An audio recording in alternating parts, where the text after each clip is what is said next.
Bueno, hola a todos. Voy a presentar a Álvaro. Voy a intentar resumir su currículum en 4 líneas, pero va a ser un poco complicado, la verdad. Pero bueno, Álvaro es socio cofundador de Mergap, que es una firma consultora especializada en la transformación.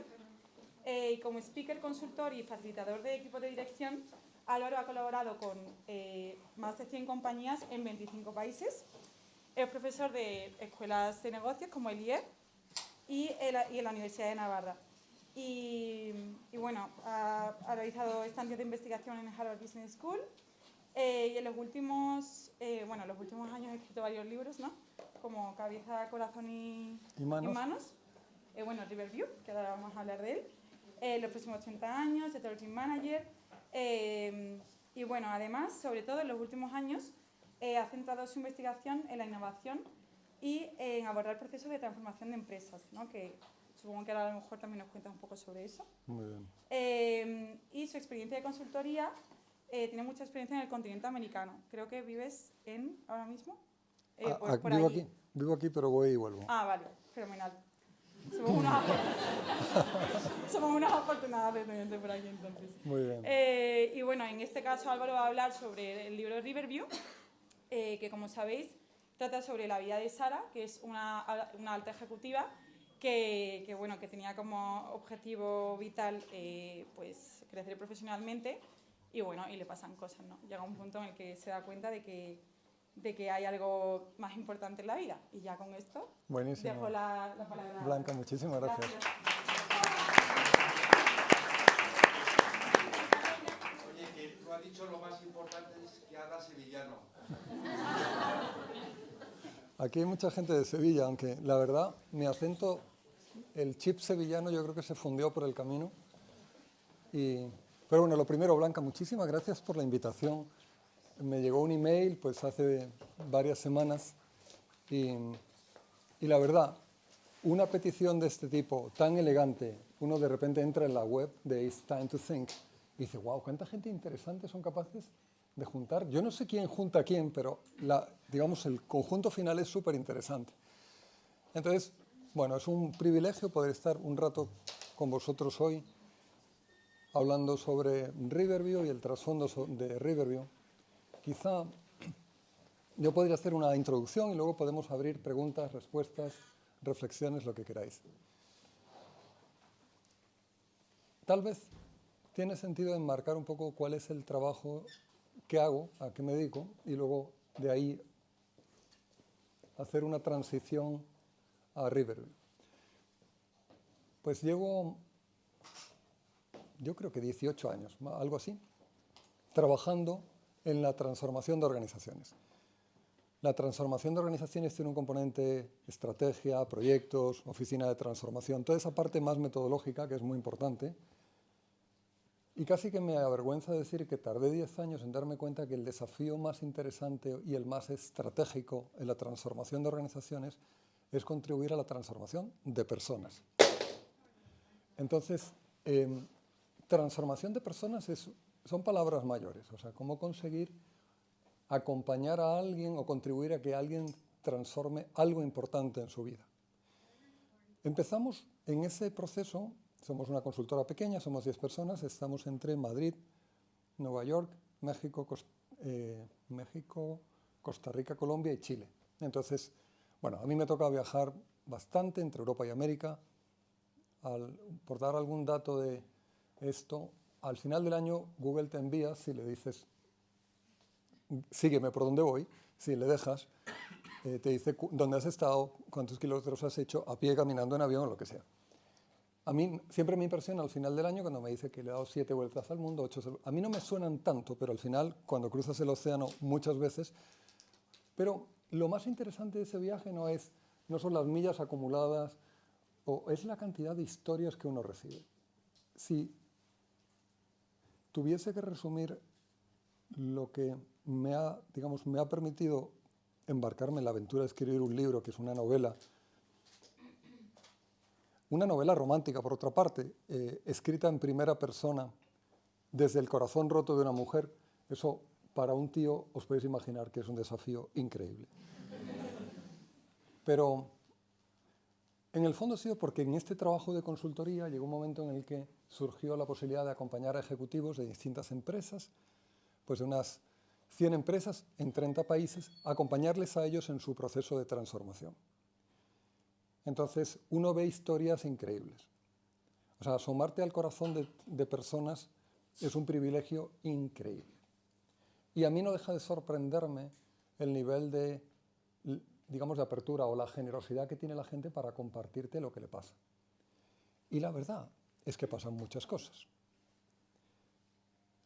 Os puedo dar alguna pincelada de las cosas que le pasa a la gente. Y la verdad es que puedo elegir entre muchas, pero voy a tomar esta. Un ejecutivo de una compañía, un tipo súper exitoso, de un semblante más bien serio, frío, pero que en la primera sesión de mentoring de un programa que dura 9 meses y que saben que la primera sesión se llama Historia de Vida, es quién hay detrás del personaje corporativo, esta persona me cuenta, empieza a contarme, digamos, de una manera muy mecánica la vida hasta que de repente dice, no, espérate, o sea, yo me vuelvo atrás, yo tengo que contarte realmente qué es lo que me ha pasado en la vida. Lo que me ha pasado en la vida es que cuando yo tenía 6 años, mi padre se fue de casa sin avisar, de un día para otro. Mi madre se puso a fregar escaleras para sacarnos adelante y yo me tuve que hacer cargo de mis 2 hermanos pequeños. Eso me hizo ser consciente de que uno puede perderlo todo en la vida en un instante sin preaviso. Y entonces me aferré a lo que yo controlaba. ¿Qué controlaba? Controlo, pues, los estudios. Se hizo el primero en los estudios, en el colegio, en la universidad, en el máster. Se hizo el primero en el negocio que tiene, pues una empresa de 10.000 personas y es un fuera de serie. Pero también se hizo frío, como un témpano. Entonces, ahí uno empieza a descubrir que los zarpazos que uno recibe en la vida, sobre todo en la infancia, hace que la gente se haga muy dura y que encierren el corazón en una cámara frigorífica, porque es un instrumento que sobre todo te proporciona dolor. Hay un libro interesante, se llama Mindsight, es un libro de un psiquiatra que explica muy bien primero cómo funciona el cerebro y luego te pasea por varios casos en la consulta donde lo que ves es digamos, la falta de integración entre las emociones y la racionalidad. Entonces te cuenta 12 casos más o menos y ves casos muy extremos, o sea, gente que fruto de un zarpazo en su biografía temprano en la vida. Hay gente que te cuenta, mi padre nunca me dio un abrazo ni me dijo te quiero. Hay gente que te cuenta historias muy tremendas de abusos. O sea, hay mucho dolor repartido por ahí. Y entonces, en esas historias típicamente lo que uno ve es que la gente se hace muy fría porque bajar al mundo de las emociones es peligroso.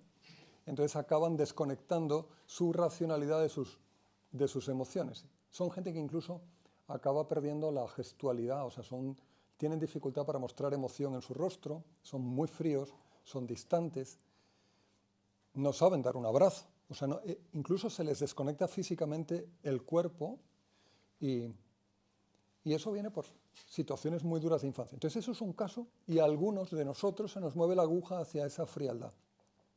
A otra gente se nos mueve la aguja en la otra dirección, que es una especie de epilepsia emocional.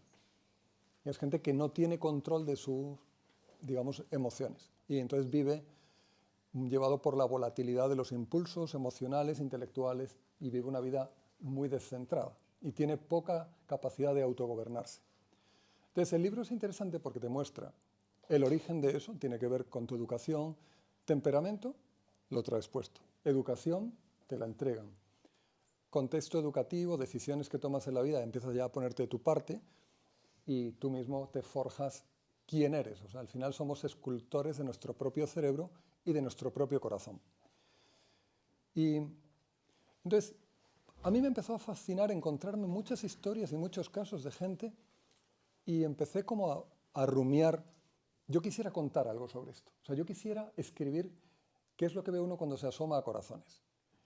Entonces, en junio del año 2019 estaba de vacaciones en Escocia y quizá inspirado por esos paisajes, una noche, la noche de Pentecostés en particular, me despierto a medianoche para vuestra tranquilidad no hubo ninguna luz especial, pero fue esa noche, lo recuerdo. Y me despierto a medianoche con el título de un libro. Llevaba 10 años queriendo escribir un libro sobre transformación, pero nunca me voló la idea de escribir un libro desde la metodología de transformación. Quería escribir un libro mucho más, no sé, cercano, humano, con otro estilo narrativo, pero no tenía ni idea de cuál podía ser. Pero esa noche me despierto y me viene el chispazo de que el libro se titule Cabeza, Corazón y Manos.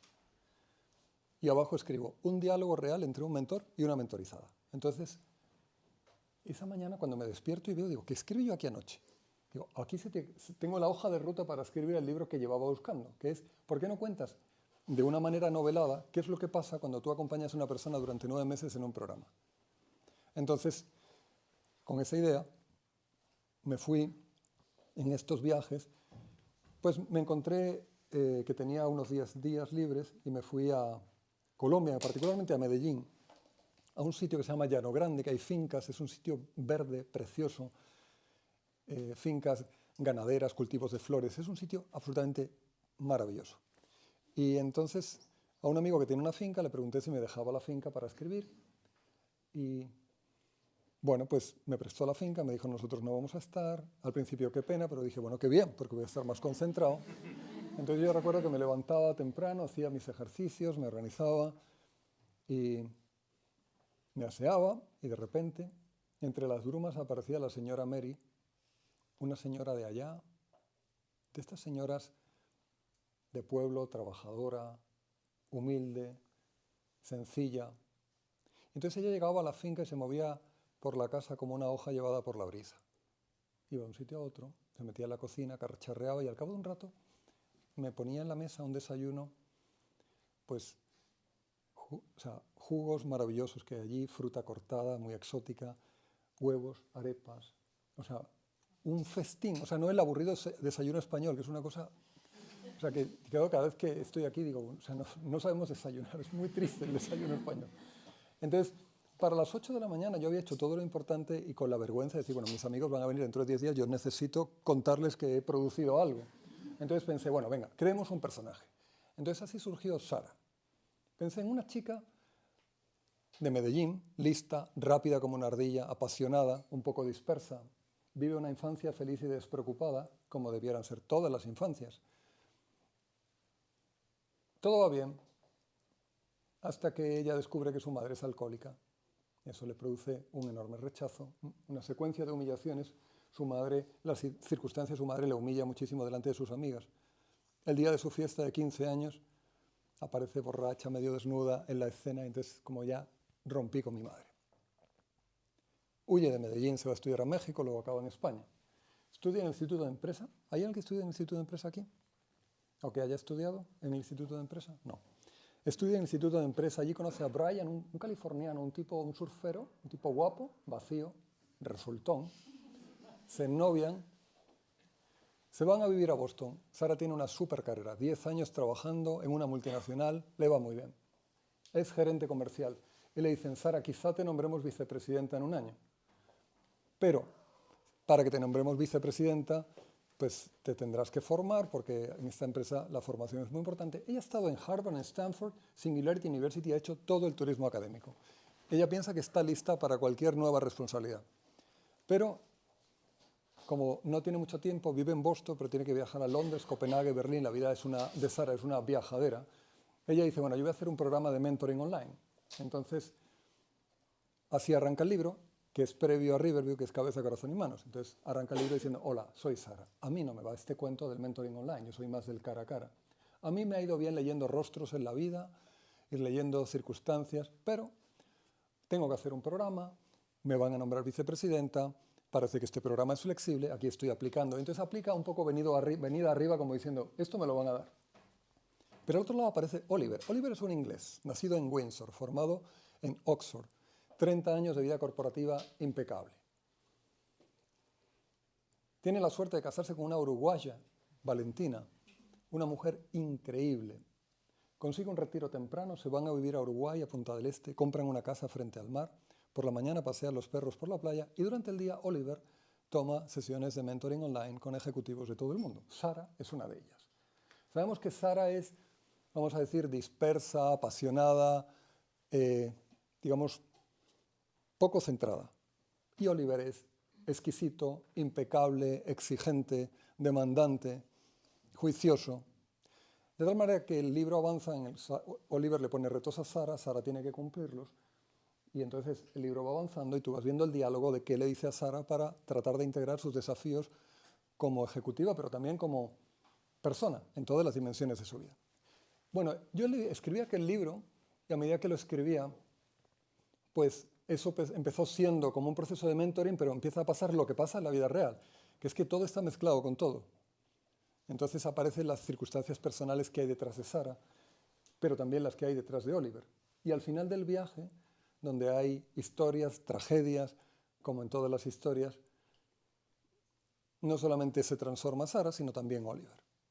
Bueno, yo terminé aquel libro, lo publicamos pues en España, en América, y entonces me empiezan a llegar emails de gentes que me dicen, son las 2 de la madrugada, empecé a leer el libro esta tarde, lo he terminado hace un rato, llevo media hora llorando pensando qué voy a hacer con el resto de mi vida. Y yo, ¿what? O sea, yo había escrito un libro sobre, digamos, de mentoring, pero no había, o sea, mi intención no era hacer llorar a nadie. Pero hay gente que me dice, yo soy Sara, o sea, soy yo. Hay gente que me dice, ¿quién es Sara? Quiero conocerla. O sea, es real, no hay ninguna opción de que no sea real. Hay gente que me dice, yo tengo de Sara hasta la vena que se me pone en la frente cuando me enfado. O sea, hay gente que se personifica en Sara, ¿no? Entonces, empieza a pasar un fenómeno muy curioso que tiene que ver con el espacio en el que estamos hoy. Es que hay algo que has contribuido a crear que tiene una vida propia independiente de ti. Hay gente que a día de hoy no puede creer que Sara no exista. Porque Claro, eso es lo que sucede con el mundo de la literatura. O sea, si tú dices, por ejemplo, un camarero pelirrojo con una camiseta de rayas, te acabas de montar el camarero. O sea, tú ya lo has cruzado con tu interior y ese camarero es tuyo. Eso es lo que tiene la literatura. Si lo ves en una serie no tienes que hacer nada. O sea, te pone el camarero, es gordito, es pelirrojo, ya, lo viste. O sea, no procesas, no lo incluyes. Pero en la literatura sí que lo pasas por dentro, lo pintas, lo coloreas, lo dibujas y es tu personaje. Entonces, sentir que la gente experimenta a un personaje como Sara vivo, para mí fue absolutamente fascinante. O sea, hay una criatura que tiene una vida independiente de mí. Y entonces llegó la pandemia. Pasado mañana viajo a México, 1 de marzo, sí. El 11 de marzo del 2020 salí rumbo a México en un vuelo como el que voy a tomar dentro de 2 días, un vuelo nocturno. Aterricé en México el 12 de marzo y cuando encendí el teléfono móvil descubrí que el mundo se había cerrado. Me quedé en México varado, lost in translation, 50 días. Y yo, ¿qué hago aquí en México? Con maleta para 10 días. Iba México, Estados Unidos, Perú, no sé dónde iba. Entonces, bueno, todo el mundo pasa a ser virtual, uno se acomoda, gracias a Dios estaba con unos amigos en México, estaba bien, pero uno empieza a sentir, ¿esto soy yo o no? No. Ah, bueno. Uno empieza a sentir que se va extendiendo demasiado mi visita a México. O sea, yo amo México, pero tampoco tenía pensado quedarme a vivir ahí. Empiezo a sentir que mi acento se pone un poco mexicano. Digo, un momentito, yo no soy mexicano, yo soy español. Pero digo, no, yo tengo que volver a Europa. No había ninguna opción. O sea, el mundo estaba cerrado. Pienso en la posibilidad de volver en barco. Estudio un poco la cosa y me doy cuenta de que es absurdo. O sea, no voy a entrar de polizón en un barco, me puedo morir allí en un container con las ratas. No, esa idea no me gusta. Pero otro día intento buscar Google Flights. ¿Y si hay algún vuelo todavía rotando por el mundo? Y encuentro un vuelo México-Toronto, Toronto-Londres. Lo compré inmediatamente. Llamé a unos amigos que viven en Oxford y les dije, ¿tenéis sitio en casa? Claro, adelante, vente. Entonces, recuerdo perfectamente que la noche antes de volar estoy con un amigo allí en México y le digo, ¿sabes qué? Tengo miedo de volar. O sea, me paso el día volando, pero en esta ocasión tengo, pues, ¿cómo no voy a tener miedo? O sea, estamos todos aterrorizados con el COVID, me voy a meter en un avión, un sitio cerrado, o sea, es el sitio... ¿De qué murió Álvaro? Se metió en un avión y del COVID y murió, o sea, es sentido común, ¿no? Por eso no hay vuelos, o sea, si hay una aerolínea que vuela es porque están locos. La aerolínea, el gobierno que lo permite, que era el caso, el gobierno mexicano, que el presidente de México iba abrazando a gente por la calle en el momento de la curva más terrible. En fin. Entonces le digo, tengo miedo. Y me dice, Álvaro, tú no estás enfocando bien este momento de la vida. ¿Cómo que no estoy enfocando bien este momento de la vida? No, es que no estás en el modo adecuado. Dice, yo soy muy de modos. Yo, por ejemplo, me levanto por la mañana y digo, señores, modo problema, modo queja. ¿Cuáles son las quejas? Con mi equipo. Sí, ¿cuáles son las quejas? ¿Ya se han quejado? Ahora, modo solución. ¿Qué proponen para resolver los problemas? A mí funcionan los modos. De acuerdo. ¿Y cuál es el modo que me propones a mí para cruzar el océano? Y me dice, ¿sabes qué? Te propongo que entres en modo aventura. La verdad, yo soy un poco psicorrígido, entonces eso me sonaba bastante terapéutico, o sea, cómo meterse en modo aventura. Pero le pregunté exactamente en qué consiste el modo aventura. Y dice, el modo aventura es muy sencillo. Tú tienes un plan. Sí, sí, yo tengo siempre mis planes. Lo escribes en un papel, lo doblas, te lo metes en el bolsillo y abrazas lo que venga como si fuera tu propio plan. Y eso me pareció absolutamente fascinante. Entonces me monté en el avión en modo aventura, me puse un disfraz de astronauta que me avergonzaría que vierais. O sea, la sofisticación de las mascarillas no había llegado en ese momento. Entonces, crucé el océano. La verdad es que fue todo muy tranquilo. Amanecí en Heathrow, el aeropuerto muy vacío, había muy pocos vuelos. Yo creo que había vuelos en Heathrow. Inglaterra estaba en plan como Boris Johnson, estaba en plan como el COVID, tampoco es tan grave, y ha organizado fiestas en su residencia gubernamental. El presidente de México igual, pero el resto de los países del mundo es aquí ni se vuela ni se mueve nadie a ninguna parte. Entonces, por ese canal llegué allí. Entonces, cuando salgo de Heathrow, saco el móvil y digo, a ver si el mundo sigue funcionando. Uber, funciona. Pido un Uber y voy hasta Oxford. En realidad no iba a Oxford, sino fuera de Oxford, en mitad del campo, porque mis amigos la noche antes me dijeron, Álvaro, ¿no sería bueno que estés 2 semanas en un Airbnb antes de venir a casa? Tranquilos, tal. Me busqué un Airbnb, pero ya en el último minuto, sin mirar el detalle, Airbnb, Oxfordshire, ¡pum! Se acabó. Me subí al avión. Entonces, cuando me monto en ese Uber en Inglaterra en mayo del 2020, un tiempo delicioso, la campiña británica en todo su esplendor. Y entonces voy en ese Uber rumbo a Oxford. Yo me sentía como una libélula posada sobre una rama llevada por la corriente de un río. O sea, era una especie como de estado de ¿qué está pasando aquí? O sea, yo me estoy pudiendo mover en un mundo que no se mueve. Seguramente os habrá pasado la sensación de que si tú descansas un domingo, pues estás tranquilo. O sea, todo el mundo está descansando. Pero si tú descansas un martes, estás en un microinfarto, porque todo el mundo está trabajando, yo no, y estás mirando el móvil a ver todas las notificaciones que te estás perdiendo. Te envían emails, etc. Pero en aquel momento el mundo estaba completamente detenido. Entonces yo llego con el Uber y de repente se mete por la campiña británica, caminos, y de repente aparece delante de una casa increíble y me dice, es aquí. Yo no puedo creer, ¿esto es lo que yo he alquilado? Sí. Entonces llamo al timbre y entonces aparecen John y Amanda, un matrimonio maravilloso inglés. Tienen unas hijas que viven fuera y tienen un apartamento con jardín privado, que es donde yo me quedo esas 2 primeras semanas. Hago mi trabajo, pero me quedan muchas horas del día y me dedico a pasear por la campiña británica. Entonces pasa ese fenómeno donde uno empieza a sentir cosas que antes no sentía, porque el mundo está absolutamente bajado del tren de alta velocidad en el que vamos todos. No hay prisa para nada. Uno no sabe ni si va a estar ahí 2 semanas, 2 meses o 2 años, porque el mundo se ha vuelto absolutamente incierto. Y de repente empieza a escuchar, después de muchos años, el rumor del río, el viento entre las ramas.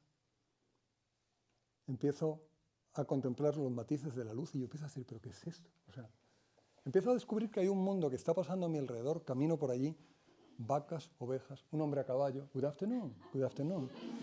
Y digo, o sea, me he metido en una novela sin darme cuenta. O sea, y en esos paseos de repente encuentro una pequeña aldea que se llama Camnor, típica aldea británica, la iglesia de St. Michael's, una escuela, casas de piedra, flores en las ventanas. A la salida del pueblo, de repente me encuentro un camino, una hilera de árboles y al fondo una reja y una casa increíble, Riverview. Entonces tuve el chispazo, yo quiero traer aquí a Sara.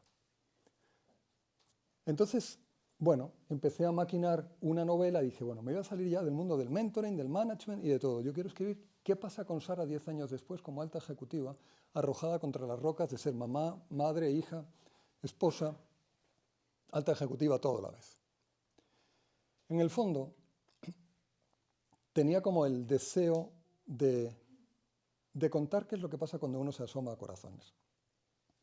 Si a mí me preguntas, ¿y tú qué has visto en esos 500 corazones? Esencialmente lo que he visto es muchas personas, y yo me pongo en esta lista, que tienen un deseo de vivir una vida de excelencia, que quieren hacer las cosas bien en la vida, profesionalmente, familiarmente, incluso que tienen una mirada trascendente de la vida, que creen que hay un Dios todopoderoso que les está organizando un plan para toda la eternidad. A pesar de que uno crea todo eso, en el fondo uno no se fía de otros proveedores de felicidad, uno solamente se fía de uno mismo como proveedor de felicidad.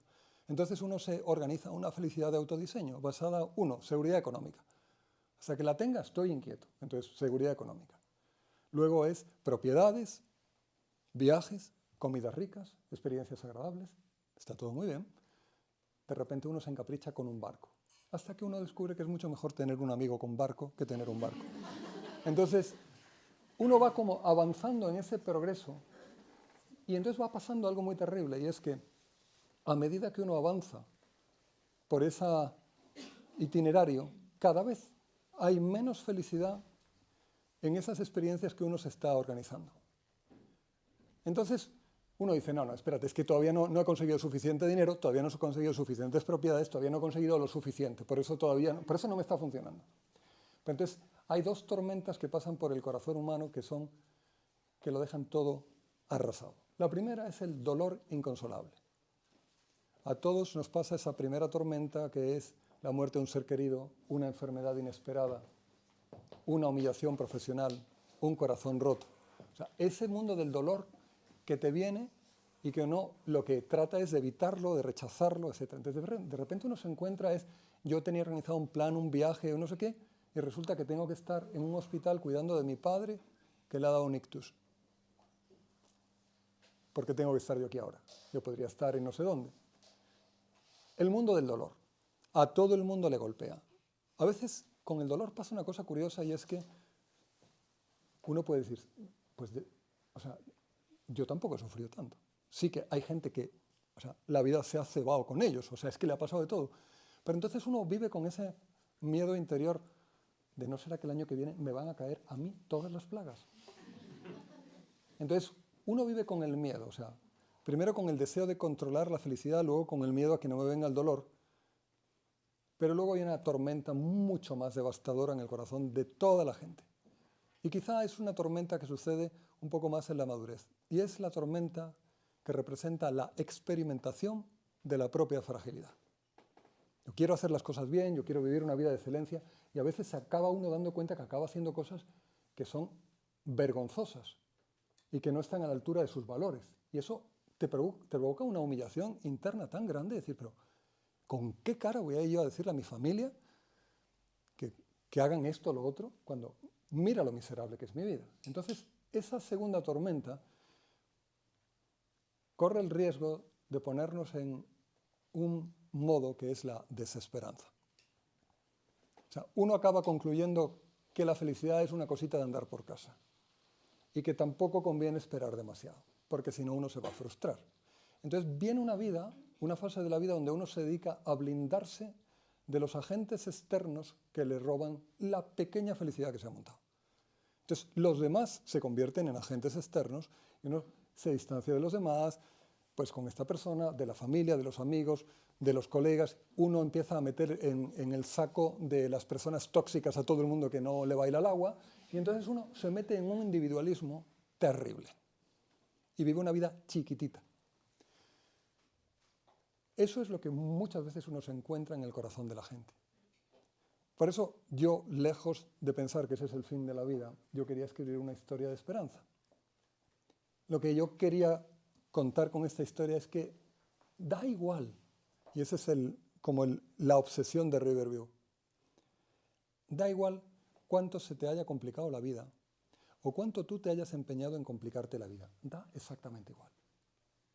Porque Dios, hay quien prefiere llamarlo la vida, siempre sabe cómo volver a reacomodar toda la historia de la humanidad para volver a ofrecerte hoy, aquí, ahora, un preludio de la felicidad para la cual tu corazón ha sido diseñado.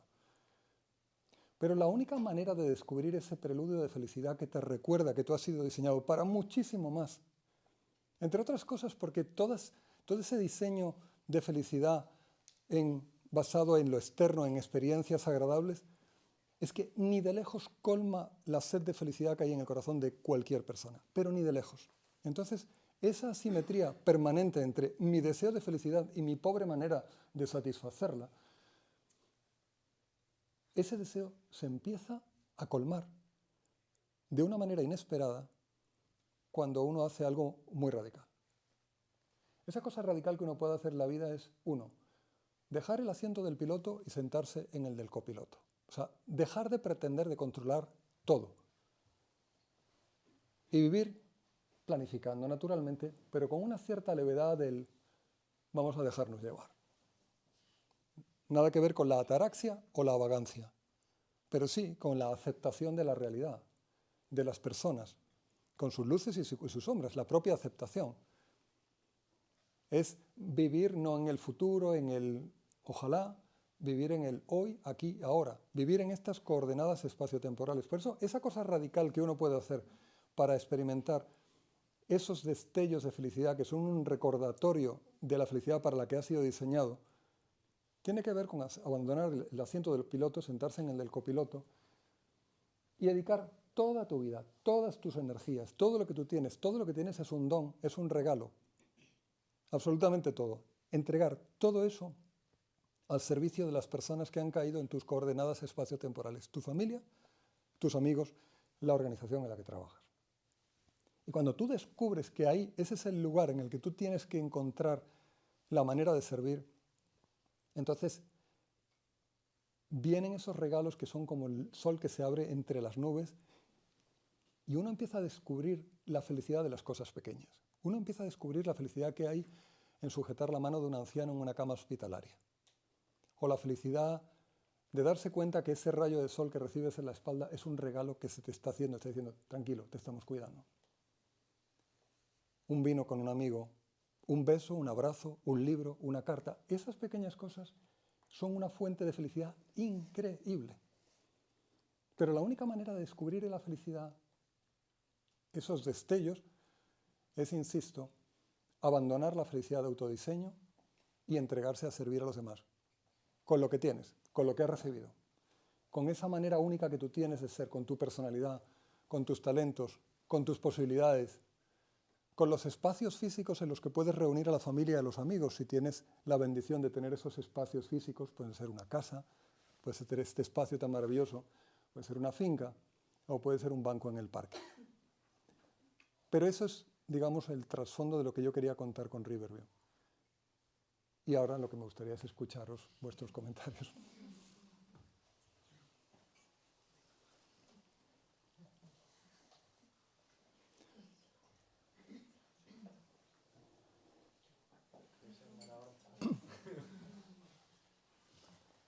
Han llegado preguntas por la página. Muy bien. Pero bueno, yo tengo una, si no. Adelante. Álvaro, nosotros, o sea, creo que cada uno tiene sus circunstancias, pero creo que muchas veces, bueno, depende de la personalidad, pero a lo mejor en general queremos apuntarnos muchas cosas, cada uno en su ámbito profesional a lo mejor queremos llegar muy lejos y hacer lo máximo posible. Pero ¿tú crees que es posible llegar a ese punto de ver la belleza de las cosas sin renunciar a nada? Muy buena pregunta. Elegir es un acto de... O sea, la libertad requiere de la renuncia, porque la libertad tiene que ver con la capacidad de autodeterminarse para elegir lo bueno, lo bello, lo hermoso. Voy a conectar con otro enfoque para responder la pregunta. El año pasado estaba en Nueva York, coincidí con un viejo profesor y le oí una explicación de las virtudes cardinales que me fascinó. Prudencia, justicia, fortaleza, templanza. Prudencia. La prudencia es la capacidad de ver lo bueno, lo bello, lo hermoso. O sea, el prudente ve, es bueno, es bello, es correcto hacer esto, lo ve, tiene la capacidad de ver, aquí hay una acción determinada que debe hacerse. La prudencia no es una virtud restrictiva de poner el freno, no hacer nada, paralizarse, nada que ver. La prudencia es practical wisdom, la sabiduría práctica, es qué es lo que hay que hacer en cada caso. Ese es el prudente. Entonces, la prudencia tiene que ver con ver lo bueno, la justicia con hacerlo, la fortaleza con resistir haciéndolo, así surgen dificultades. Y la templanza tiene que ver con la capacidad de educar el corazón para, lejos de que se te vaya por la impulsibilidad de las emociones o las impulsividades intelectuales, es entrenar al corazón para amar lo bueno. Y entonces ahí conectas con la prudencia. Es muy difícil, no. Yo diría, es imposible ser prudente si uno no es templado. Porque una persona destemplada que se deja llevar por la volatilidad de sus impulsos emocionales, físicos, mentales, no tiene la capacidad ni siquiera de observar y leer qué está pasando a su alrededor. O sea, de leer qué está pasando ahí detrás, quién hay detrás del personaje corporativo. O sea, cuál es la vida que está aconteciendo delante de ti. Ni la ves. Entonces, esa educación del corazón, de la templanza, requiere de renuncias, requiere de saber decir a esto sí, a esto no. Y ese entrenamiento a esto sí, a esto no, cada vez te hace ver más por dónde va el camino. Entonces, la no renuncia, o sea, yo no puedo el mismo fin de semana, bueno, en alguna parte del mundo quizá, pero de una manera estresante, esquiar y estar en la playa el mismo fin de semana, pues es un poco estresante, ¿no? O sea, o vas a esquiar o vas a la playa, pero las dos cosas, tranquilo, o sea, el equipaje es complicado, etc., ¿no?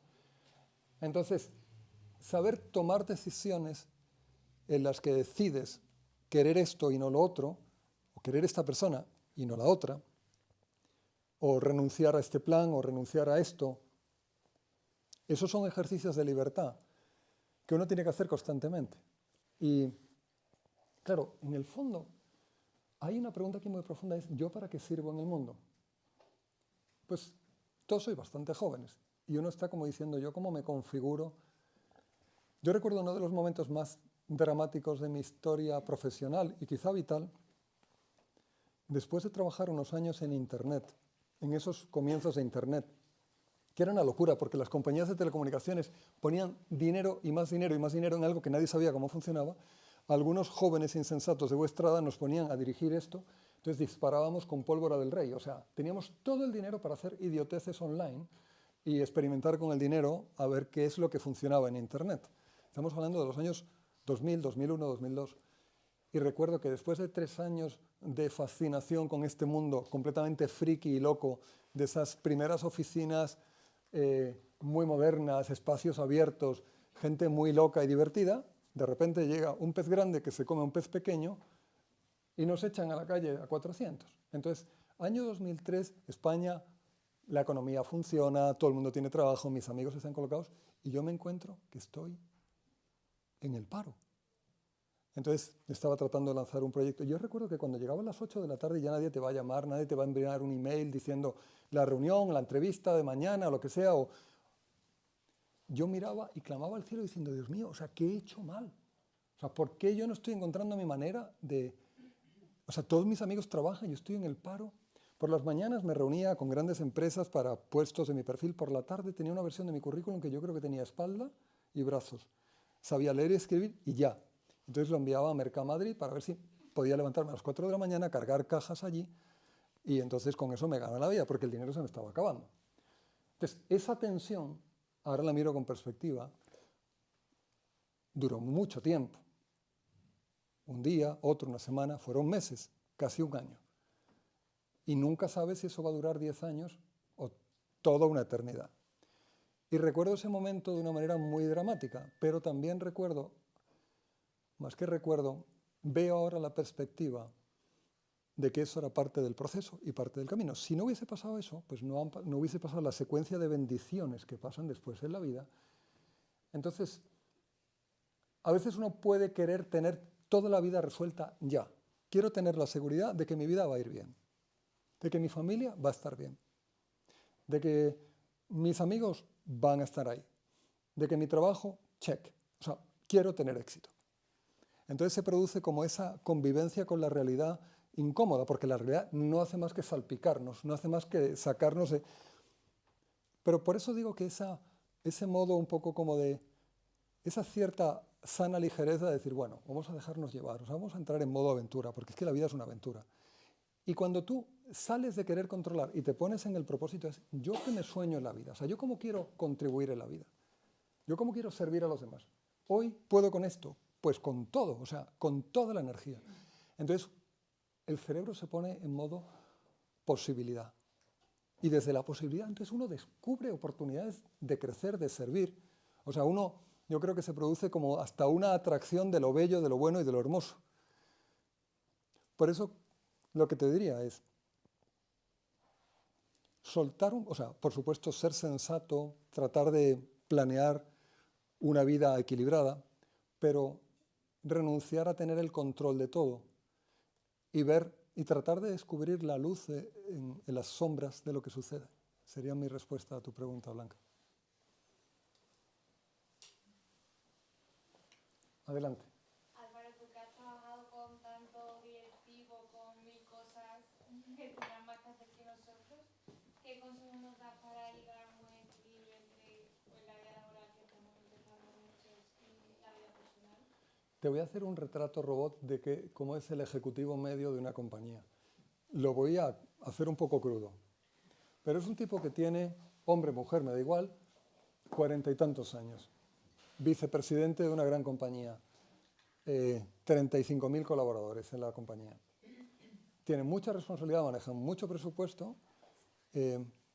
Voy a hablar de la estadística y voy a hablar de lo crudo. O sea, hay luces y sombras. Pero típicamente te encuentras a una persona que tiene una vida desequilibrada, que no descansa bien. Nosotros trabajamos con un modelo que llamamos las 5 Ds: descanso, deporte, dieta, dieta intelectual, dimensión espiritual. Descanso. Duermen poco y mal. Tienen el móvil en la mesita de noche, tienen una pantalla delante de la cama. O sea, es elemental. O sea, tener una pantalla antes de irte a dormir es garantizarse no tener un buen sueño. Es gente que duerme mal y está irritable y cansada, que se despierta por la noche y mira el móvil, que se despierta temprano y no sabe qué hacer y mira el móvil. Entonces, una persona que no duerme unas 8 horas buenas todos los días está poniendo en juego, está poniendo en riesgo su salud física, psíquica, mental. Quizá los excesos de los 20 se pagan a los 30, los de los 30 a los 40 y a partir de ahí todos se pagan juntos porque ya o sea, se te va desmontando todo, ¿no? Entonces, no descansan. Deporte, hay algunos muy deportistas, son runners, etcétera, pero otros muchos no son deportistas. O no tienen una vida, o sea, no trabajan el corazón y por otra parte la musculatura, sujetar bien la espalda, o sea, cosas elementales. Dicen, no, olvídate, esto no es importante. Descanso, deporte, dieta. En la dieta, pues algunos están muy fit y todo lo que queráis, pero en el fondo el problema de la dieta es la destemplanza. Es decir, que no es tanto tener un cuerpo de anuncio, sino más bien tener un cierto gobierno y templanza. Entonces eso aplica a la comida, pero aplica al consumo de la tecnología o aplica a muchas cosas en la vida. Entonces son destemplados y eso les hace tener poco gobierno de su fuerza de voluntad. Descanso, deporte, dieta. Dieta intelectual. Tienen la misma dieta intelectual que un millennial perezoso. La mayoría no leen ni 5 libros al año. Y lo que leen es basurilla, más o menos. Alguna novela tontona y facilona que no tiene mucha fuerza literaria. Entonces es gente que tiene poca hondura. Tengo un amigo, Íñigo Pírfano, que tendréis que invitarlo aquí cuando venga porque vive ahora en América, director de orquesta, que a él le he oído hablar de la importancia del peso interior. Dice que cuando un director de orquesta tiene que interpretar la novena de Mahler, o sea, tú te tienes que meter en eso y meterse en toda la historia que fue construida para esa novela, para ese concierto, pues, o sea, necesitas tener vida dentro para dar vida a esas notas que son letra muerta en la partitura. Y entonces, solamente cuando tú tienes hondura, tienes la capacidad de dar una vida a esas letras que te las reciben los músicos la proyectan a la audiencia se la devuelve a los músicos y los músicos al director. Y entonces esa vida se comunica. Entonces una obra deja de ser partitura muerta y es ¡guau! Lo que pasó en aquel concierto, en aquel lugar, es único. Entonces, si uno no tiene una buena dieta intelectual, se está garantizando no tener hondura. Porque si uno no tiene una buena dieta intelectual, que significa libros que te ayuden a repensar tus valores, tu mirada de la vida, libros de contenido técnico, libros de management, de liderazgo, o de finanzas, o de aquello a lo que tú te dedicas. Pero luego, buena literatura. Entonces, tener estas tres estanterías abiertas es absolutamente crítico. Porque la pregunta es, ¿tú quieres subir de posición en la organización? ¿Tú piensas que estás listo para un siguiente nivel? ¿Qué tienes tú que decirle a alguien a tu alrededor que no se habla con su hermano desde hace 10 años? ¿Qué tienes que decirle tú a alguien que se le ha roto el corazón? ¿Qué tienes que decirle tú a alguien que está hundido en una adicción y no sabe cómo salir de ahí? O sea, ¿qué capacidad tienes tú de viajar por el National Geographic del alma humana, entender lo que le pasa a la gente y ayudarles a moverse de lo que tengan que moverse, a procesar lo que tengan que procesar? Entonces, si uno no tiene, digamos, una buena dieta intelectual, en el fondo hoy en día hay una tragedia abierta de tamaño titánico, y es quién está llenando la cabeza y el corazón de la gente, especialmente de los niños. Los padres tienen, digamos, a los hijos en casa desde que nacen hasta los 18 años, vamos a poner. Los últimos 10 le han puesto un dispositivo en la mano con el que pueden acceder a contenido. Lo que sucede en esos 10 años es que si te distraes un poco, y es muy fácil distraerse, cada vez que el niño cierra la puerta de su habitación, accede a un mundo de basura diseñada por algoritmos o de redes sociales o de plataformas digitales de contenido. Y los algoritmos son muy perversos porque siempre ofrecen el tipo de contenido que genera más adicción. Y normalmente lo que genera más adicción no es precisamente lo más bello, lo más hermoso, es lo más zafio, lo más vulgar, lo más feo. Pero hay una oleada de feísmo que genera adicción y que hace que uno se pase horas y horas y horas llenándose de basura la cabeza y el corazón. Claro, eso son como 3 horas al día, redondeando 1000 horas al año. O sea, lo que una familia entrega a la sociedad cuando no contribuye a crear una buena dieta intelectual en sus hijos, está arrojando a una personita que tiene 10.000 horas de basura en la cabeza y en el corazón. Esa es la tragedia. Y muchos de estos ejecutivos no son 10.000 horas, son 60.000 horas, 100.000 horas. Si yo te dijera, ¿qué tal si a partir de este año lees 20 libros al año? Una buena selección, libros de contenido espiritual, libros de contenido técnico, buena literatura. 20 libros al año, me decía alguien el otro día, yo creo que no he leído 20 libros ni en toda mi vida, junta. O sea, ni sumando los obligatorios del colegio me salen a mí 20, o sea. Pero tú imagínate que este año lees 20 buenos libros, y al año siguiente otros 20, y el siguiente 20 más. En 5 años, ¿cómo serás tú dentro de 100 libros? ¿Cómo será tu conocimiento, tu capacidad de comunicación, tu entendimiento del ser humano, tu vocabulario, tu hondura, tu peso interior? Pues cuando miras a estos ejecutivos, o sea, tienen la misma dieta intelectual que un reggaetonero. Literal. Entonces, descanso, deporte, dieta intelectual, dimensión espiritual. El problema de la dimensión espiritual, o sea, yo qué es lo que he visto con mucha frecuencia. La mayoría de las personas con las que trabajo en Europa y en América, porque en Asia apenas he trabajado, se ha construido sobre los valores judeocristianos. O sea, si un danés, un alemán y un español se pueden entender más o menos culturalmente acerca de qué es correcto y de qué es incorrecto, es porque hay un trasfondo judeocristiano sobre el que se ha sustentado la sociedad. Entonces, hay personas que sobre ese trasfondo, su familia han desarrollado una espiritualidad en torno a la religión judía, católica, protestante, pero eso lo han incorporado a su vida y esa es su manera de entender su espiritualidad. Lo que he visto en muchísima gente es que varias generaciones, muchas generaciones durante muchos siglos de familias, hasta que esa espiritualidad se va fracturando hasta que llega un momento en que en muchas familias es una externalidad completamente hueca y vacía. Nadie sabe ni para qué estamos haciendo esto, pero ahí vamos todas las semanas a un sitio. Entonces la gente joven es, ya, o sea, olvídate, no tiene sentido para mí. Y se van. Entonces, se van porque en el colegio pues había un cura muy pesado o un pastor muy pesado, y entonces uno se desconecta. Entonces, mucha de esta gente les pasó eso. Dijeron, chao, esto no es para mí, no tiene sentido. Entonces vivieron desde que pudieron decir a sus padres un día que yo no voy a misa, que me dejes en paz, desde ahí hasta los 50 años, sin nada en su dimensión espiritual. Nada. O sea, vacío, la nada. O sea, la vida estaba llena de superficialidad, pero no ha habido ese yo quién soy, para qué estoy aquí, qué viene después, cómo me preparo. Nada. O sea, ni siquiera conversación sobre eso.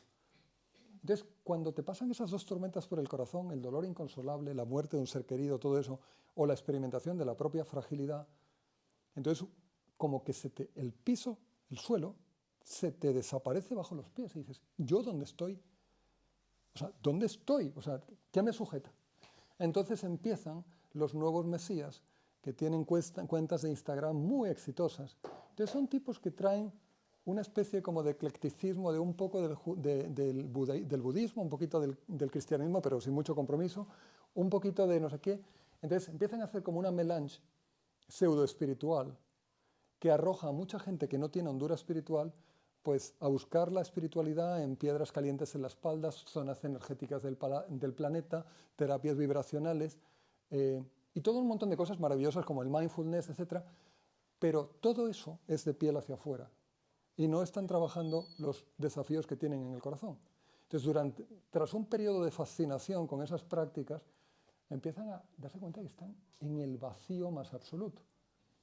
Entonces, se produce una desesperación tremenda.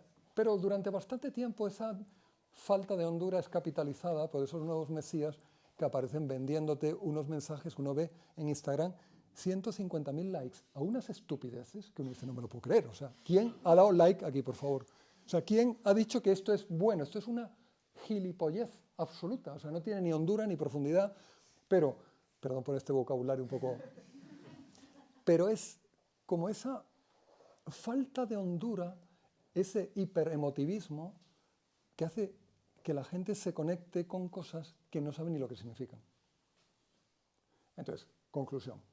El retrato robot de muchas de las gentes que acompañamos es gente que tiene una vida muy desequilibrada. Y cuando tú tienes una vida muy desequilibrada, a lo mejor tu familia se ha sostenido, Dios sabe cómo se ha sostenido, pero si ya no hay mucha contención social, de repente tipos de 40 años con una familia hermosa deciden que no se están encontrando en la vida.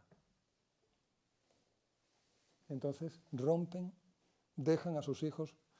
La verdad, si tú has tenido un padre y una madre que te han querido y que se han querido entre ellos, así sean imperfectos, eres una excepción mundial. O sea, si has tenido eso, eres una excepción mundial. Y la gente que no ha experimentado eso con un cierto grado de armonía, tiene unos zarpazos en el corazón increíbles. Y muchas de estas gentes, estos zarpazos, lo han intentado olvidar metiendo el corazón en una cámara frigorífica y vivir de la cabeza a las manos, que esto es lo correcto, esto es lo que hay que hacer, y lo hago. Pero de repente empiezan a descubrir que hay un corazón y que en realidad no es que sea la cabeza, el corazón y la mano, es que el cerebro flota en el corazón, es que el corazón es mucho más importante y más grande que la cabeza. La cabeza es un instrumento que te puede ayudar a, digamos, a procesar la realidad y es muy poderoso el cerebro. Pero es que el corazón, ¿cómo lo vas a comparar? La fuerza que tiene el corazón, las pasiones humanas, las emociones, la sensibilidad y todo eso conectado con la corporalidad, que es tan importante la propia corporalidad. O sea, todo eso es mucho más importante, pero lo tienen desintegrado, de la cabeza a las manos, hasta que crujen. Eso es lo que se ve muchas veces. Por eso aquí estáis súper a tiempo de que eso no suceda. Las 5 Ds: descanso, deporte, dieta, dieta intelectual, dimensión espiritual. Cada uno como quiera. Hay muchos caminos de construir la dimensión espiritual, pero uno tiene que asegurar que tiene vida dentro de la vida. Adelante. Bueno, una pregunta, Álvaro. Si uno coge Cabeza, Corazón y Manos y los lee, y coge los ejemplos que has contado ahora, ve mucho directivo, mucho vicepresidente que tiene una vida muy regular. O sea, tú ahora nos hablas de las 5 Ds y de otros consejos, pero la mayoría de gente que hay aquí yo creo que es gente joven que acaba de empezar la carrera y demás. Y, o sea, ¿qué pasos se pueden dar para poco a poco ir con calma? Porque también en las redes sociales nos muestran que se puede ser vicepresidente así. Entonces, ¿qué podemos hacer ahora con 25 años para tener una vida profesional buena y tener un balance bueno, de verdad? Qué buena pregunta, Pablo. Yo creo que una de las cosas que más ayudan es tener buenos mentores. O sea, gente con la que conversar y decirle, esto es lo que me gusta. Gente que te conozca, que te quiera, que te aprecie, que te rete, que te nutra la dieta intelectual y que te acompañe por el viaje de transformación. O sea, la diferencia entre ir solo por la vida e ir acompañado, no de un mentor, sino de varios, gentes con las que puedes conversar, la diferencia es absolutamente radical. Por eso muchas universidades donde los profesores vocacionalmente entienden el proceso educativo como un proceso no solo de transferencia de conocimiento, sino de acompañamiento de personas. Una universidad cuyos profesores no es que se acuerden de tu nombre y tus apellidos, también el de tus padres, hasta el de tus abuelos. O sea, gente que cuando tú vuelves a la universidad, tú vuelves a tu casa. O sea, si tú tienes gente así en la universidad, en los primeros años de vida profesional, en los segundos, en los terceros y en todos, se te ahorra, digamos, muchas oscuridades y mucha pérdida de energía en cosas que no van a ninguna parte. Hoy mismo me preguntaba alguien cómo manejar una situación profesional que me está pasando. Entonces, pues un tipo de 25 años, o de 30 o de 35, que no tiene a quien contarle lo que le está pasando, puede hacer un mundo de una circunstancia que si lo mira con perspectiva dices, pues esto es una oportunidad de crecimiento, esto no tiene sentido que yo me enfade de esta manera, o no tiene sentido que me frustre por esto, sino dices, pasa nada. Pero si no tienes a alguien que te dé esa luz para navegar ese periodo, vives atribulado, perdido, voy a dejar la empresa, lo quiero dejar todo. Entonces uno puede tomar decisiones impulsivas por la falta de acompañamiento y decirle, no, tranquilo, maneja esto, esta conversación. Hay mucho, y tengo la suerte, Pablo, de que hemos conversado muchas veces, es muy importante el diseñar bien las conversaciones clave. Tengo que hablar con mi jefe, tengo que hablar con mi padre, tengo que hablar con no sé quién. O sea, ¿cómo preparo esta conversación? Entonces, si tú no tienes quien te ayude a preparar las conversaciones importantes de la vida, puedes cometer una colección de errores, digamos, gigantesca y gratuita. Tener buenos mentores sería una clave. Adelante. ¿Qué le dirías a alguien que le ha roto el corazón? Pues posiblemente eso le pasa a todo el mundo, de una manera, de otra manera, antes, después. Pero yo creo que hay cosas que se tienen que partir en pedazos más pequeños para poder reconstruirse en algo mejor. Y a veces esa ruptura es extraordinariamente transformadora. Es algo misterioso, porque el dolor es algo que no comprendemos, que tratamos de evitar.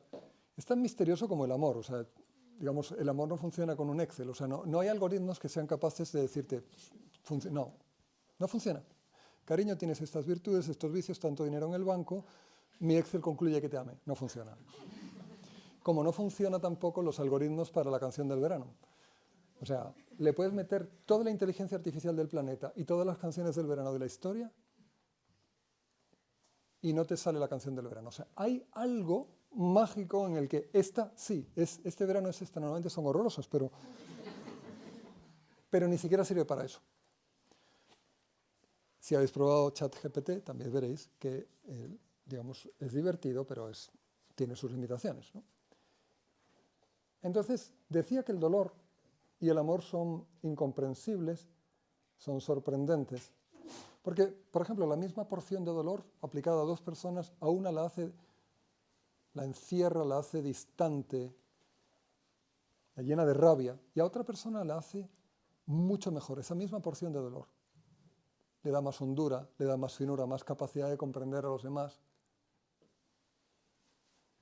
Entonces, no es tanto el dolor como cómo procesamos el dolor, la cuota de dolor que nos está tocando en este momento de la vida. Entonces, cuando uno se pone en modo aprendizaje, ¿yo qué puedo aprender de eso que me está pasando?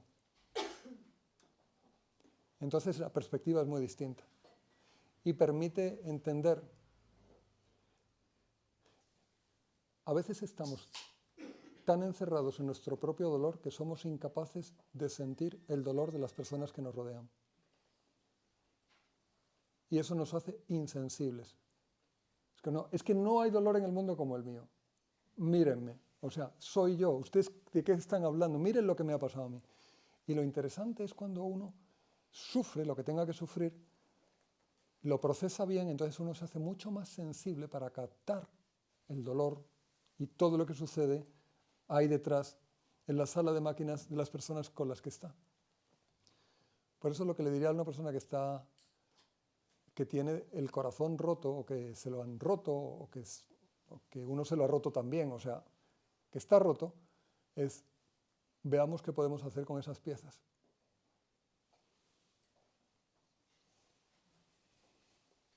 Adelante.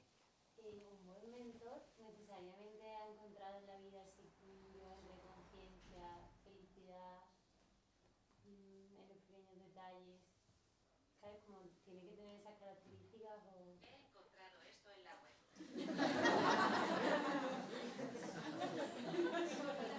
O sea, es una pregunta tan difícil que es mejor buscarla en la web. Siri, ¿qué es lo que has encontrado? No, es que ha escuchado tu voz, pero ha sido una voz tan clara que ha captado el software. Yo creo que hay tres cosas que te cualifican como mentor y que pueden servir para ver si tengo gente alrededor que pueden ser buenos mentores. La primera es más experiencia y conocimiento que tú, en lo que sea. Tú puedes tener un mentor de tenis, o un mentor de carrera, o un mentor de vida, o un mentor de algo muy técnico en lo profesional. Por eso hablo de mentores. Tiene más conocimiento y más experiencia. Esa es la fácil. La segunda es una vida inspiradora. ¡Ja! Hombre, a lo mejor para tener un mentor en finanzas tampoco es tan importante la vida inspiradora. Pero si esa mentoría tiene algo que ver con tu vida, entonces que tenga una vida inspiradora es importante. Y una vida inspiradora no es una vida impecable que no ha roto ningún plato, porque no es que no hayamos roto un plato, es que hemos roto vajillas completas, cualquiera. Entonces, no se trata de tener una vida impecable, sino una vida esforzada por estar a la altura de los propios valores. Eso genera un dinamismo increíble, porque no hay nada más atractivo en el mundo que una persona que se esfuerza por mejorar. Y no importa lo hondo que hayas caído. Hace un par de años estuve en la cárcel de visita. Y me invitaron a dar una charla, y en esa charla, pues, la verdad, era una sala más o menos como esto de aquí. Aquí tenía un ruso que se dedicaba a la trata de blancas, un rumano que era una bomba de energía, es un tipo que no se estaba ni un milisegundo quieto. De hecho, este estaba a punto de salir de la cárcel en una medida preventiva, en una, ¿cómo se llama? Salida, cuando uno sale de la cárcel por un tiempo. Bueno, tiene un nombre técnico, pues puede salir por un tiempo y... Bueno, el caso es que quedaba poco tiempo y estaba tan deseoso de ver a su pareja y a su hijo que consiguió que le metieran un móvil en la cárcel con un dron, le pillaron y le dijeron, pues no puedes salir de libertad condicional. Bueno, tenía, digamos, pelajes variados ahí.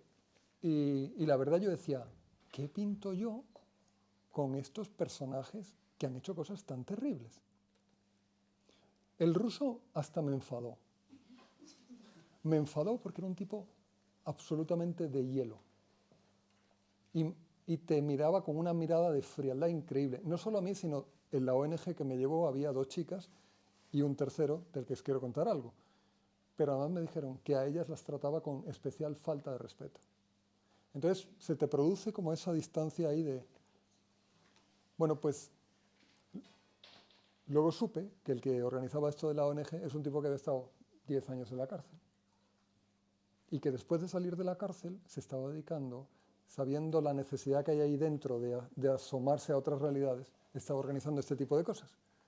Entonces, de repente me cambió la mirada del ruso. Pues ese ruso seguramente nunca conocía a su padre y a su madre, nació en un orfanato, en un contexto de violencia, de delincuencia. Entonces es un tipo que está roto por el eje y entrega lo que ha recibido. Entonces traigo esto aquí porque se me ha ido completamente el avión. La vida inspiradora, sí. Entonces, fijaos, este tipo que tiene una vida bastante quebrada, tiene una vida muy inspiradora. Entonces, lo de la vida inspiradora no es, miren, yo nunca cometí un error, soy impecable, sino es, yo estoy aquí tratando de hacer. Tratando de hacer es peleando. Me caigo, me levanto, me caigo, me levanto. Peleando por mejorar. Y entonces, cuando tú ves eso en alguien que está tratando de mejorar, que no se instala y dice, yo soy así, me tienen que querer así, ese discurso que es muy pobre y muy, vamos a decir, egoísta. Cuando tú ves a alguien esforzándose por mejorar, entonces ahí hay vida inspiradora. Y en tercer lugar, hace falta algún tipo de método, sobre todo para cierto tipo de mentoring. Porque si tú no tienes un cierto método, si no tienes recursos de léete esto, preparemos esta conversación, veamos este asunto, analicemos tu personalidad, si no tienes un poquito de método, corres el peligro de que sean conversaciones muy emotivas, pero son como las tormentas de verano. Pues muy ruidosas, muy aparatosas, pero uno sale y yo qué me llevo de aquí, no sé ni qué me llevo de aquí. Entonces, ¿qué buscar en un mentor? Más conocimiento de experiencia, una vida inspiradora y algo de método, quizá no en todos, pero en algunos, algo de método para acompañarte. Esa sería la respuesta. Adelante. Mira, te voy a preguntar, antes has dicho que el corazón, ¿vale?, es mucho más grande que la cabeza. Nosotros las mujeres, que aquí hay un montón, cuando hay pocas mujeres en roles de liderazgo en grandes empresas, porque nosotras somos más emotivas, somos más, se nos va la fuerza por la boca. ¿Algún consejo, bueno, para mí, pero para todas, que no sé, o si relacionas tú ese contexto, ese hecho, en cuanto a que hay pocas mujeres y la templanza, volviendo un poco a lo que hay. De acuerdo. Yo lo que veo normalmente las mujeres que se encuentran en alta dirección es que han tenido que batallar mucho en un mundo muy masculino, habitualmente, y en algunos casos han interpretado que la única posibilidad de manejarse en ese mundo era convirtiéndose en la versión masculina de sí misma. Y entonces eso no es muy prometedor.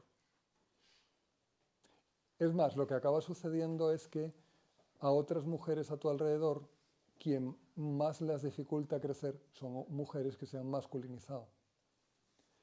Hay un libro que leí hace tiempo que me gustó mucho, es de un pastor protestante que dice que cómo funciona el corazón de un hombre. Dice que el corazón de un hombre funciona con una aventura que vivir, una batalla que pelear y un corazón que conquistar.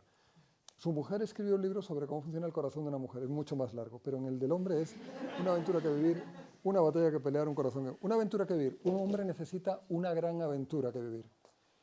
Y si tú no tienes una gran aventura para tu vida, acabas conformándote con una aventurilla. Creo que la versión de la mujer es que, de acuerdo a la esposa de este escritor, es que en el caso de la mujer la aventura, lo importante es compartirla. O sea, vamos a vivir esta aventura juntos.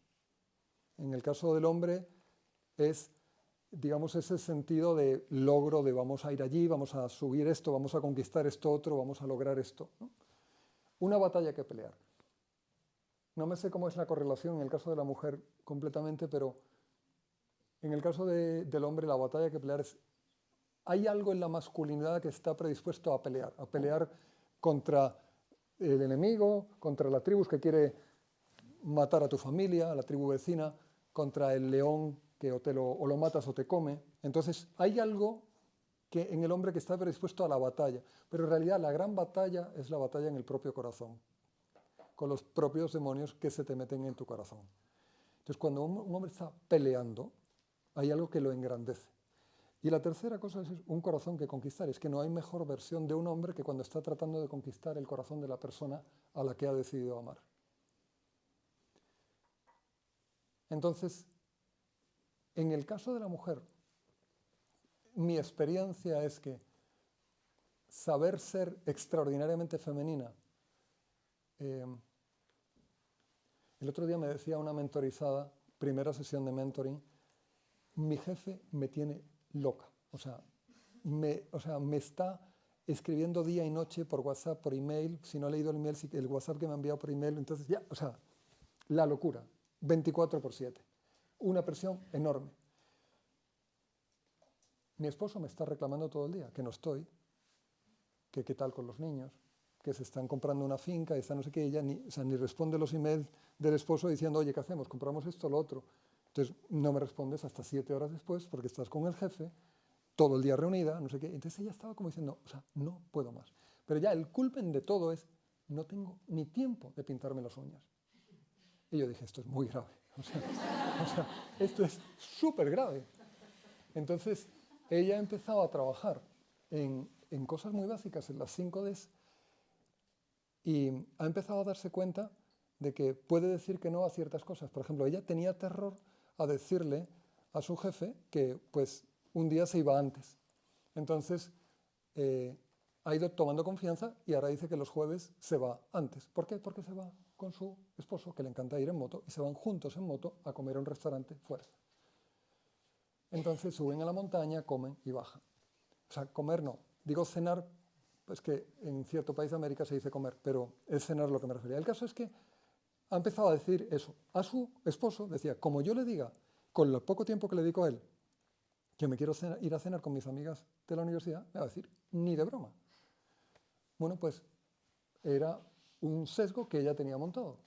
Porque después de estar 3 semanas seguidas yendo con su esposo a cenar juntos en moto, dijo, ¿a ti te importaría que yo vaya con mis amigas?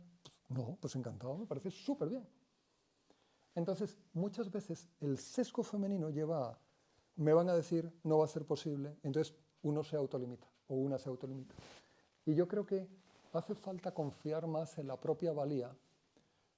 No digo que esto salga siempre bien y que uno no pueda tener a un mutante hijo de lo que quieras como jefe, pero mi recomendación es no empezar el partido perdiendo, que es lo que le pasa a muchas mujeres. Cuando tú juegas a no perder, hay 2 opciones. En el mejor de los casos, y muy pocas veces empatas, casi siempre pierdes. Jugar a ganar es tu competencia profesional, tu manera de trabajar y pues tus equilibrios de vida, lo siento, pero yo por aquí no paso. Y el yo por aquí no paso es, no, yo no voy a ir a una convención comercial en no sé qué hotel con este plan, lo siento, no cuenten conmigo. O yo en este proyecto tal, o con este jefe que tal, le voy a parar los pies. Entonces, creo que esa valentía de confiar en las propias capacidades y también apoyarse en otras mujeres hace que uno no viva con el miedo permanente a decir, no, yo tengo que estar aquí hasta las 10 de la noche porque mi jefe no tal. No, ¿saben qué? Yo me voy. Ah, no, entonces te echamos. Pues muchas veces no te echan porque dicen, es que esta mujer es muy buena, no la vamos a echar. Sino todo lo contrario, esta mujer es capaz de... Entonces, yo creo que hay que tomarse la vida con valentía, apoyarse con otras mujeres, tener buenos mentores, no bloquearse, o sea, evitar bloquearse con esas decisiones de vida que uno piensa que no tienen salida, con un mentor y decir, oye, ¿qué hago? ¿Me está pasando esto? ¿Cuál es la decisión? ¿Qué me sugieres? Para no vivir desde el sesgo del jugar a no perder que jugar a perder. Esas serían mis sugerencias. Álvaro, es mejor que ya vayamos. ¿Listo? Entonces, ahora, si alguien tiene preguntas, pues lo podemos hacer ya en una manera informal aquí. Muy bien. Estupendo. ¿Más informal todavía? ¿Cómo? Que si más informal todavía. Más informal todavía, eso es. Muy bien, pues muchas gracias.